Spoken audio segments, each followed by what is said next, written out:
qui visitez peut-être Paris aujourd'hui et rêvez de découvrir l'un de ces monuments les plus emblématiques, la Tour Eiffel. Eh bien, pas de bol, elle est fermée depuis lundi. Elle le restera encore aujourd'hui. A priori, on en parle avec vous ce matin, Christophe Dansette. Bonjour Christophe. Bonjour Pauline. C'est le 3e jour de grève aujourd'hui à la Tour Eiffel. Pourquoi une telle action alors qu'on est en pleine vacances scolaires, Christophe ? Bien, les syndicats sont en colère contre la mairie de Paris, à qui ils reprochent une mauvaise gestion financière. Ils reprochent finalement à cette mairie de Paris de vider les caisses de la société d'exploitation. Alors pour bien comprendre, il faut savoir que c'est la mairie de Paris qui est propriétaire de la Tour Eiffel et que depuis 2005, elle a confié l'entretien et l'exploitation du monument à la SET, qui est la société d'exploitation de la Tour Eiffel, dont la mairie de Paris possède 99% des parts. C'est une société qui emploie également 360 salariés. L'année dernière, la Tour Eiffel a accueilli un nombre de plus de 6 millions de visiteurs, soit plus qu'en 2019, avant la crise du Covid-19.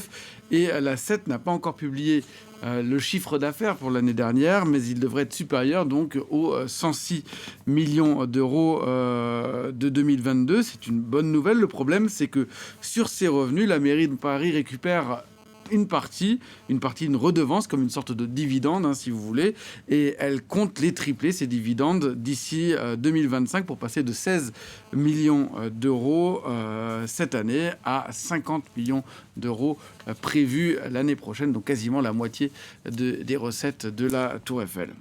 Mais du coup, quel est le problème ? On imagine que cet argent est censé être réinvesti pour les Parisiens ? Mais le problème, c'est que, oui, certes, les Parisiens ont besoin, mais la Tour Eiffel également, parce qu'elle a besoin d'entretien. Gustave Eiffel avait, dans un écrit, expliqué qu'il fallait repeindre cette dame tous les 7 ans. Et à chaque fois, c'est un travail immense. La dernière beauté complète de la Tour Eiffel remontait à 2010, il y a donc 14 ans. Et depuis, des travaux de peinture ont bien été lancés en 2019, mais ils ont connu beaucoup de difficultés. Le Covid d'abord, puis la découverte de plomb dans cette tour Eiffel, si bien que les travaux ils ont fortement été ralentis, et puis surtout la facture elle a explosé. Sur 50 millions d'euros prévus, on est déjà à plus de 120 millions d'euros, donc plus de 2 fois plus, affirment les syndicats, et seule une petite partie a déjà été repeinte en vue des Jeux Olympiques de cet été. D'autres travaux seront nécessaires dans les prochaines années, en particulier les ascenseurs qui vieillissent. Les bons chiffres des recettes ne doivent donc pas être siphonnés par la mairie de Paris, affirment les syndicats.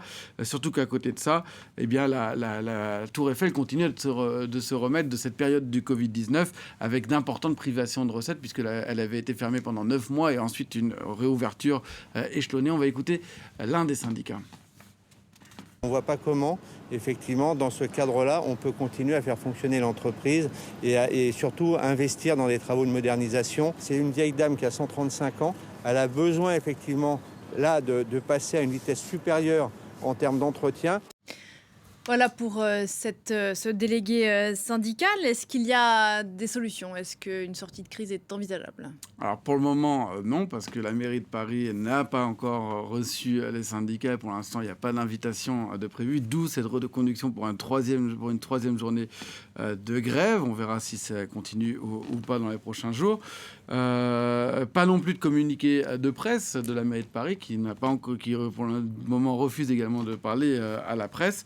On sait simplement que la SET, cette société d'exploitation de la Tour Eiffel, réfléchit à augmenter ses recettes en augmentant le prix des billets de 20%. Aujourd'hui, il faut compter en presque 30 euros, c'est 29,40 €, je crois, le prix pour monter au sommet de la Tour Eiffel en ascenseur. Ça fait un petit budget. C'est un petit peu moins cher si on va aller qu'au 2e étage et à pied. Ça coûte environ 12 € pour les plus courageux.